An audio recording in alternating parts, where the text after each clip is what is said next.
بسم اللہ الرحمن الرحیم۔ السلام علیکم۔ باب نمبر 25 فکر نمبر 2 پولیس رولز، افسران تفتیش کنندہ کے اختیارات۔ باب نمبر 25 فکر نمبر 2 نمبر 1 افسران تفتیش کنندہ کے اختیارات۔ دفعات نمبر 160 تا 175 ضابطہ فوجداری بیان کیے گئے ہیں۔ نمبر 2 افسر تفتیش کنندہ فارم نمبر 2521 پر تفتیش طلب شخص کے نام تحریری حکم جاری کرے گا۔ نمبر 3 تحریری حکم میں حاضر ہونے کی تاریخ، وقت اور مقام درج کیا جائے گا۔ نمبر 4 حکم کی دوسری نقل ضمنی کے ساتھ منسلک کی جائے گی۔ نمبر 5 وہ شخص جس سے تحقیقات کی جائے قابل اعتراض تکلیف نہیں دی جائے گی۔ نمبر 6 کسی شخص کو بلا ضرورت روک کر نہیں رکھا جائے گا۔ نمبر 7 تفتیش کنندہ افسر کا کام مقدمات کے متعلق حقائق معلوم کرنا ہے۔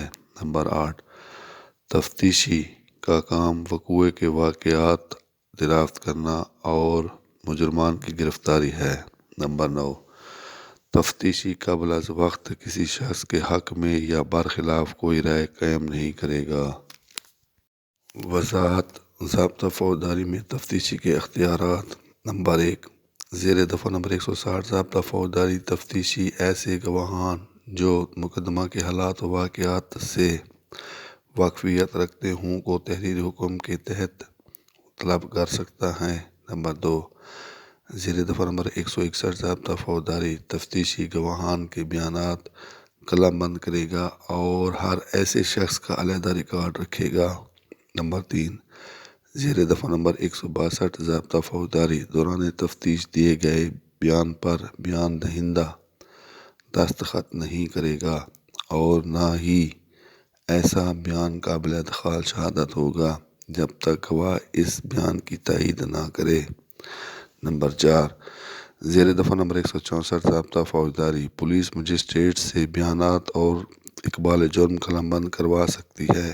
نمبر 5 زیر دفعہ نمبر 165 ضابطہ فوجداری دوران تفتیش مقدمہ ایس ایچ او یا تفتیشی افسر جس کا عہدہ سب انسپکٹر سے کم نہ ہو کسی دیگر تھانہ کے ایس ایچ او خواہ اسی ضلع میں یا دیگر ضلع میں کسی جگہ تلاشی کروانے کے لیے درخواست کر سکتا ہے۔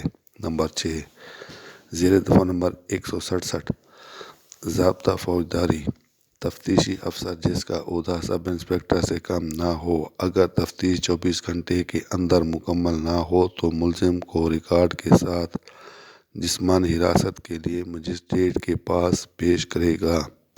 نمبر 7 زیر دفعہ نمبر 168 ضابطہ فوجداری اگر کسی ماتحت پولیس افسر نے تفتیش کی ہو لازم ہوگا کہ تفتیش کا نتیجہ ایس ایچ او کو پیش کرے۔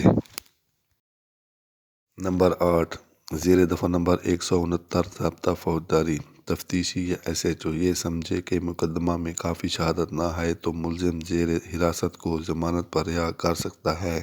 نمبر 9 زیر دفعہ نمبر 170 ضابطہ فوجداری تفتیش کرنے پر ملزم کے خلاف کافی شہادت ہو تو مقدمے کے ساتھ ملزم کو مجسٹریٹ کے پاس بھیجا جائے گا۔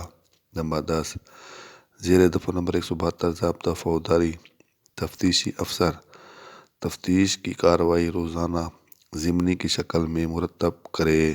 نمبر 11 زیر دفعہ نمبر 173 ضابطہ فوجداری ایس ایچ او پر لازم ہوگا اگر تفتیش مکمل ہو جائے تو تمام شہادتیں حاصل کر لی ہوں تو بلا تاخیر حتمی رپورٹ بازریہ پیروکار سرکار مجسٹریٹ جو اختیار سماعت رکھتا ہو کو پیش کر دے۔